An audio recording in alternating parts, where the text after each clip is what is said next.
उसकी एक नज़र ने ही अमित को दीवाना बना दिया था। वह भला की खूबसूरत लग रही थी। बारिश में भीगी हुई बारिश के पानी ने उसे सर से पांव तक भिगो दिया था। उसके गालों पर लिपटी उसकी जुल्फें किसी को भी दीवाना बनाने के लिए काफ़ी थी। आज सच में सभी अप्सराएं एक ही मूर्ति में समा गई थी। आज के पहले बहुत से चेहरे देखे, लेकिन किसी में भी इतनी कशिश नहीं देखी थी।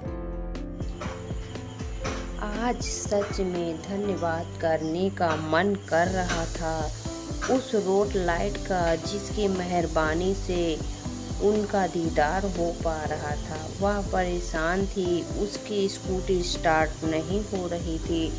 बारिश में भीगी हुई अपनी जुल्फों को जब अपने गालों से हटाती थी तो उसके गालों का दीदार होता। फिर पानी की एक एक बूंद उसके गोरे गालों से जो टपकती, किसी ऋषि मुनि की तपस्या भंग करने के लिए काफी थी। मन इस बारिश का भी शुक्रिया अदा कर रहा था, जिसके कारण आज जन्नत के दर्शन जमीन पर हो रहे थे। सभी बारिश में रुके थे। मुझे आज भीगने का मन कर रहा था, जिसके कारण आज इस खूबसूरत लम्हे का दीदार कर पाया। और कहते हैं ना कि कभी अपने मन का भी कर लेना चाहिए। मैंने कहा मैं कुछ हेल्प करूं।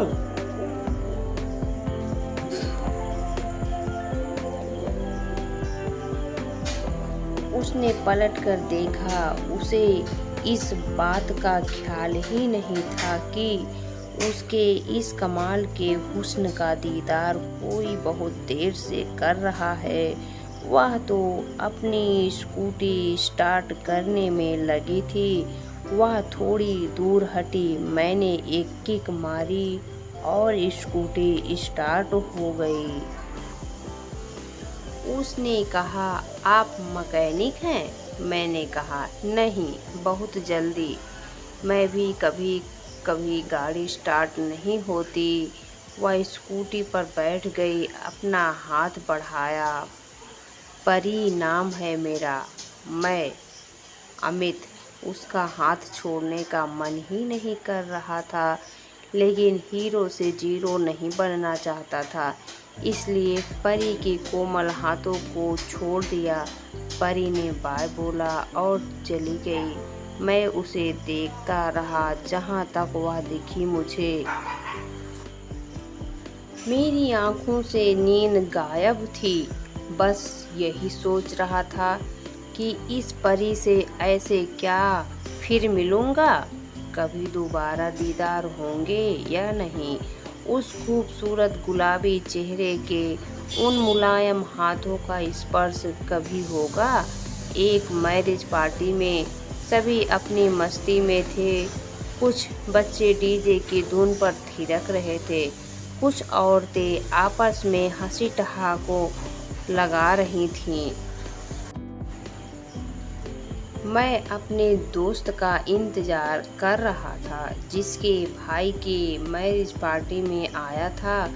चूँकि वह किसी को नहीं जानता था, इसलिए यह बोरिंग पार्टी लग रही थी। अमित बहुत देर के बाद होटल से बाहर चला गया। पार्किंग के पास आकर उसने अपने दोस्त रवि को दोबारा फ़ोन किया। अमित ने कहा, यार 5 मिनट बोला था और अभी आधे घंटे हो गए। रवि, थोड़ा देर रुक, अभी आता हूँ। अमित वही होटल के बाहर ही टहल रहा था कि कुछ देर बाद एक स्कूटी पर वही खूबसूरत लड़की परी शायद अपनी माँ के साथ अंदर आई और पार्किंग में गाड़ी पार्क करने चली गई।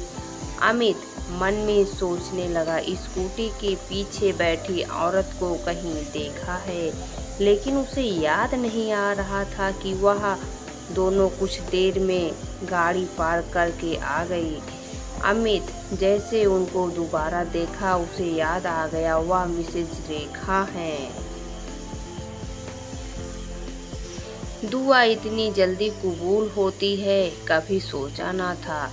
अभी कल की बारिश में जिसके दीदार हुए थे, उस जिसको याद करके रात भर करवटें बदलता रहा, वह आज मेरे सामने थी।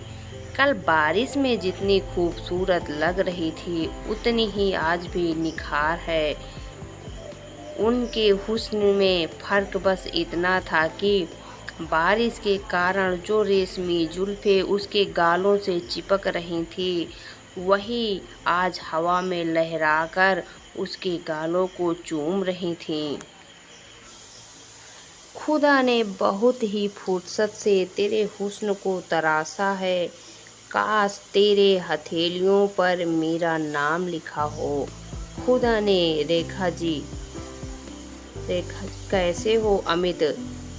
रेखा जी अमित को पहचान गई। अमित ठीक हूँ, आप कैसे हैं? रेखा जी ठीक हूँ। किसी का इंतजार कर रहे हो? अमित रवि का। रेखा जी अच्छा ठीक है, अभी हो ना? अमित जी रेखा जी तो मिलना, बिना मिले नहीं जाना। रेखा जी से ऐसे बात कर रही थी जैसे उसको बरसों से जानती हो। परी और अमित ठीक हूँ। रेखा कैसे जानती हो तुम अमित को? परी बताया तो था, कल रात बारिश में स्कूटी स्टार्ट नहीं हो रही थी तो अमित रेखा तो वह अमित था, रवि का दोस्त है। रवि के बर्थडे पार्टी में मुलाकात हुई थी। बहुत अच्छा लड़का है, मुझे घर तक छोड़ा था उस दिन। परी क्या याददाश्त है आपकी। 6 महीने पहले जिससे मिली थी वह याद है? बात करते करते दोनों होटल के अंदर पहुंच गए और वहां मिसेज चड्ढा और उनकी दोनों बेटियों से उनकी मुलाकात हुई। इधर रवि भी 15 मिनट में होटल आ गया, अपने बड़े भाई और भाभी न्यू कपल के साथ। रवि और भाई अमित, ये है हमारी भाभी। कैसी है? रवि बहुत खुश था अपनी नई नवेली भाभी के साथ। अमित बहुत खूबसूरत है। रवि अंग्रेजी में बोल, हिंदी नहीं समझती हमारी भाभी। क्यों भाभी? रवि ने भाभी की तरफ नहीं देखा, जानता था भाभी उसे घूर रही होंगी। भाभी अंग्रेजी में PhD की थी। अमित वेरी ब्यूटीफुल, हिंदी सिखा देना भाई, क्योंकि मेरी अंग्रेजी बहुत अच्छी नहीं है। हंसी के ठहाकों के साथ आगे बढ़ गए। नए जोड़े से मिलने के लिए सब बेकरार थे। दुल्हन से मिलकर बच्चे बहुत खुश थे। रवि ने भी अपने बाकी मित्रों से अमित का परिचय कराया। पार्टी को सब एंजॉय कर रहे थे। अमित फोन पर किसी से बात कर रहा था। उसे लगा कोई उसके पीछे खड़ा है। अमित ने फोन काट दिया। अमित की निगाहें परी को एकटक देखे जा रही थी।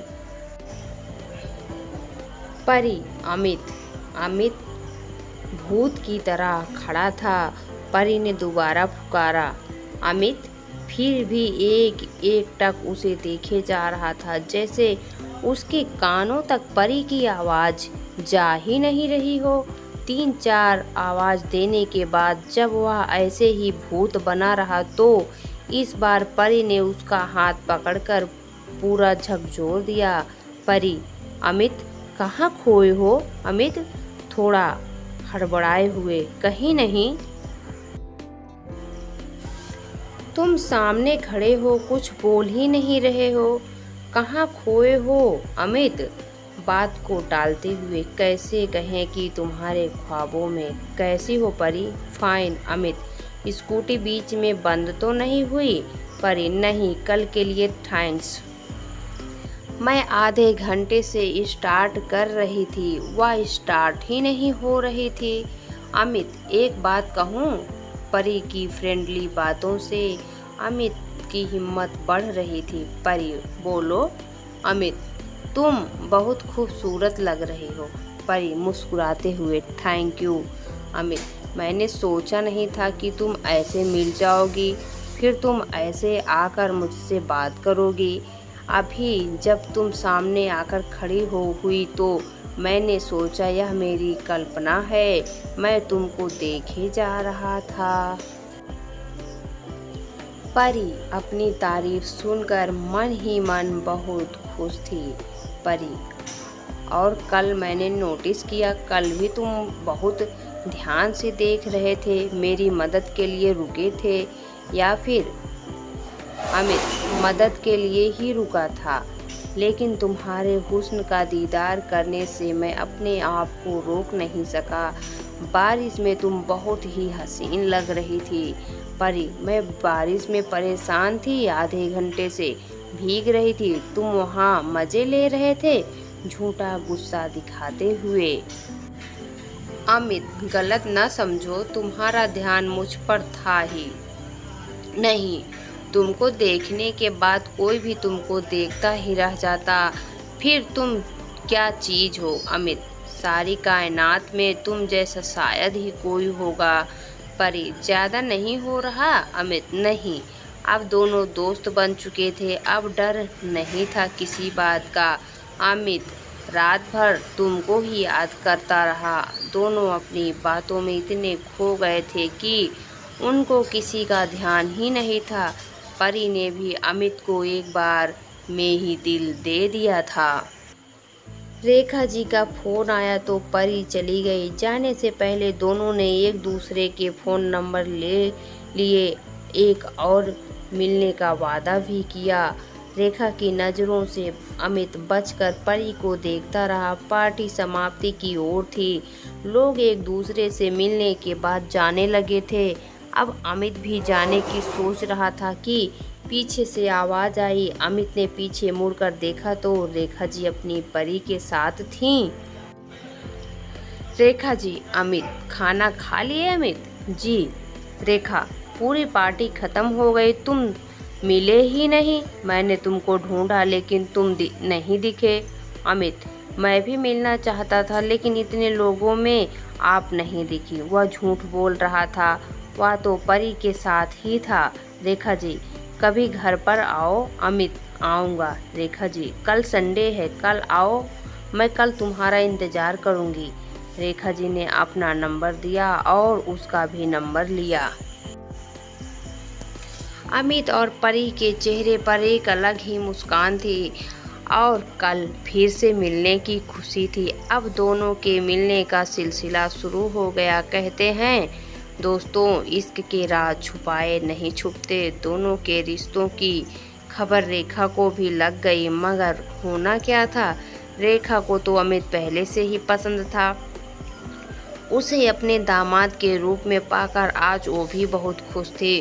दोस्तों, बरसात की एक रात ने दो दिलों को हमेशा हमेशा के लिए एक कर दिया था। दोस्तों, आप लोगों को यह कहानी कैसी लगी आप लोग कमेंट में ज़रूर बताएं। और प्लीज़ दोस्तों, आप लोगों से रिक्वेस्ट है कि आप लोग चैनल को सब्सक्राइब और शेयर ज़रूर करें। धन्यवाद।